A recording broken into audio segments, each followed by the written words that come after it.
A TV Ana Matra conversa com o ministro Milton de Moura França, ele é presidente do Tribunal Superior do Trabalho. Ministro, muito obrigada pela entrevista para o nosso programa. Estou às ordens. Ministro, o senhor ingressou na magistratura em 1975 e desde então diversas coisas mudaram, né? Como o senhor avalia, quais foram os pontos positivos desde então e quais os desafios da magistratura na atualidade? Acho que em termos positivos,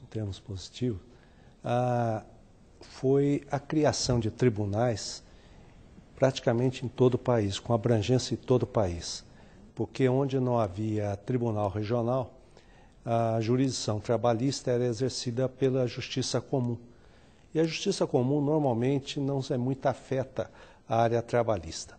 Eu mesmo, quando assumi a junta de Guaratinguetá, lá em São Paulo, em 80, e passaram todos os processos do Vale do Paraíba todinho, a gente percebia que aquele processo simples, mas que não estavam sendo julgados rapidamente, talvez em razão exatamente dessa não familiaridade do juiz de direito com a área trabalhista.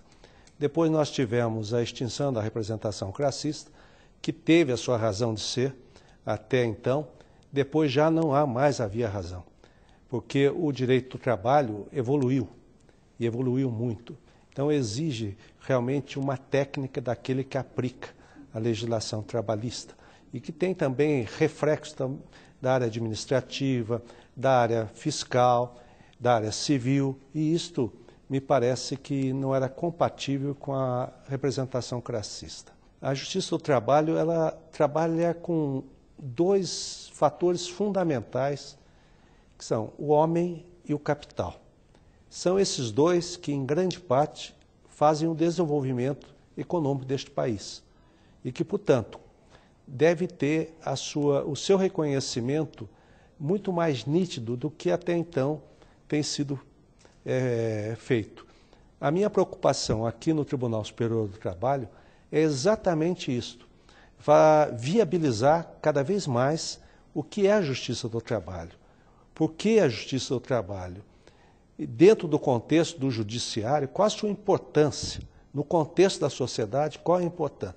Então, a preocupação é essa, é viabilizar, visualizar melhor a Justiça do Trabalho, mostrar à sociedade, porque até então havia uma certa parcimônia em mostrar o que nós fazemos, e muita gente não sabe.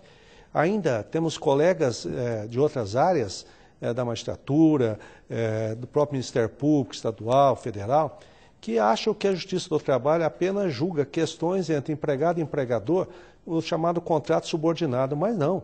Hoje a Justiça do Trabalho foi ampliada a sua competência e significativamente. Questões que até então estavam na órbita da Justiça Comum, como interdito proibitório, acidente, danos morais por acidente do trabalho, representação sindical e tantas outras, vieram para a Justiça do Trabalho. E isto é uma demonstração inequívoca do prestígio da Justiça do Trabalho, porque senão o Congresso Nacional não aprovaria uma emenda nesse sentido.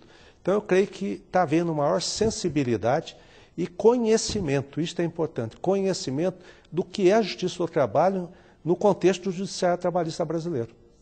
O senhor falou da ampliação da competência, né? Mas a gente sabe que alguns tribunais superiores ainda têm uma interpretação um pouco controversa dessa ampliação. Qual o caminho que o senhor acredita que a gente tem que trilhar para poder superar esse obstáculo? Veja, uma das grandes mudanças foi exatamente fazer a diferenciação entre relação de emprego e relação de trabalho. A relação de trabalho é que tem dado margem a maiores dúvidas. E muitas vezes nós encontramos acordos em que se confunde os dois institutos. Então, creio que é necessário mais uma conscientização, e isto aí deve ser feito através das associações de classe, da Ana Matra, das Amatra, junto ao Congresso Nacional, e mesmo através de simpósios, para demonstrar o que é que foi alterado, porque nós vemos às vezes acordos que estão fazendo uma confusão. Não, mas aqui não é empregado nem empregador, mas não é essa a questão. Hoje a relação de trabalho é muito mais ampla e efetivamente o que a gente sente é que talvez, não posso afirmar, mas talvez, é que não queiram abrir mão de competência. Esse é o problema, porque em verdade muitas questões que ainda continuam na área da Justiça Comum, deveria vir para a Justiça do Trabalho, sim, porque está dentro da relação de trabalho que a Constituição assegurou. A emenda constitucional 45 criou também o Conselho Superior da Justiça do Trabalho, que o senhor preside. Qual a avaliação que o senhor faz do trabalho desse conselho até o momento? Altamente positivo. O Conselho veio realmente para orientar administrativamente, criar mecanismos para que os tribunais não interfiram o pequeno e o grande, não, mas ajustar um manequim que possa compatibilizar essas diversidades que nós temos no país. E o Conselho tem feito isto. Ele só examina questões que ultrapassem os interesses individuais, portanto, reflitam em toda a magistratura trabalhista e tem feito, eu acho que tem tido uma evolução muito significativa. Como é um instituto novo, ainda tem as suas dificuldades, mas eu acredito que nós já avançamos muito e provavelmente vamos avançar muito mais ainda. É importante, sim, importante. Orçamentário, administrativo, precisa ter um órgão que realmente coordene isto. O CSJT editou diversas resoluções, entre elas a mais importante, uma das mais importantes é a resolução número 53, que dispõe sobre a uniformização da estrutura administrativa da Justiça do primeiro e segundo graus. Como o senhor avalia a efetivação dessa resolução até o momento? Já está pronta, eu ouvi todos os segmentos, inclusive a ANAMATRA, sindicato, eu vi todos. Colhemos esses subsídios e elaboramos uma minuta. Está pronta. Eu estou apenas aguardando a posse de dois novos conselheiros, que já ocorreu, e para que a gente possa colocar em pauta e discutir essa questão. É importantíssimo porque vai disciplinar em todo o país questão de criação de cargos, enfim, vai disciplinar a via administrativa, a realidade administrativa dos tribunais e das varas do trabalho, porque há uma disparidade muito grande, enorme. Varas do trabalho que tem, por exemplo, 3, 4 mil processos, tem um número de servidores menor que uma vara do trabalho que tem 500 processos por ano. Então, isto precisa ser corrigido. E vamos tentar ver que com essa resolução 53, que não é perfeita, já deixo bem claro, mas temos que colocá-la para depois ir ajustando naquilo que eventualmente se mostrar incompatível. Mas nós vamos colocar e brevemente isso em julgamento.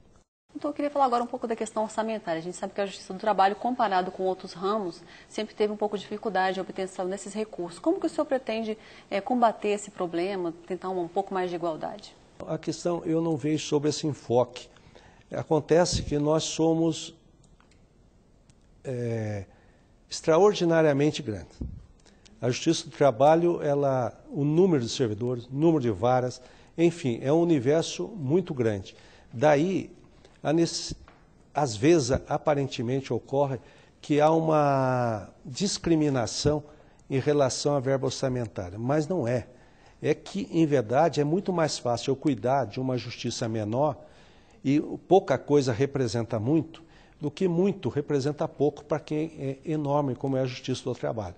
Mas temos recebido apoio dos órgãos competentes, do Ministério da Fazenda, do Planejamento, e tanto é verdade que nós, no acordo que foi feito ano passado para o pagamento do passivo, que é da PAI e da URV, a Justiça do Trabalho é a que recebeu o maior volume de dinheiro. Estamos aguardando, inclusive, a liberação para pagar.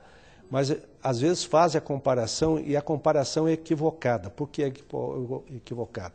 Porque eu não posso equiparar uma justiça que tenha 1000 juízes com uma justiça como o Tribunal da Justiça do Trabalho, que tem 24 tribunais, um número imenso de juízes, só de vara nós temos 1.378. Então veja que é um universo que deveria ser comparado com outro universo igual. Talvez não seja o ideal, mas estamos tentando fazer o melhor. Queria falar um pouco agora sobre o processo do trabalho em si. A gente sabe que uma dos grandes gargalos da Justiça do Trabalho é a questão da execução trabalhista, né? Como é que o senhor acredita que a gente pode tornar ela mais célere? Como é que o juiz pode atuar nesse sentido? Eu acho que antes da execução, antes do processo trabalhista, o que é preciso é mudar a cultura no país, de que tudo deve ser decidido pela justiça. Eu sou fã incondicional da negociação coletiva, que se concretiza através de acordo e convenções coletivas. Isto exige sindicatos preparados, sindicatos com representatividade. Infelizmente, nós temos um grande número que não tem essa representatividade. Nós somos um país que tem a unicidade sindical e tem mais de 10 mil sindicatos. Então, é preciso, primeiro, que se faça uma reforma sindical, ou nós adotamos o pluralismo e dizemos como queremos esse pluralismo, ou então nós ficamos na unicidade sindical. Mas é fundamental a negociação. Eu sempre tenho dito que melhor conhece a realidade de um conflito são as partes. A justiça deve ser a última a ser chamada para compor esse conflito. E na área de execução, é o calcanhar de Aquiles. Não é só nosso, mas da justiça comum também. Como fazer isto? Eu acho que na fase de conhecimento deve-se dar a mais amplo direito de defesa. Enquanto que na fase de execução tem que ser mais limitado, limitado mesmo.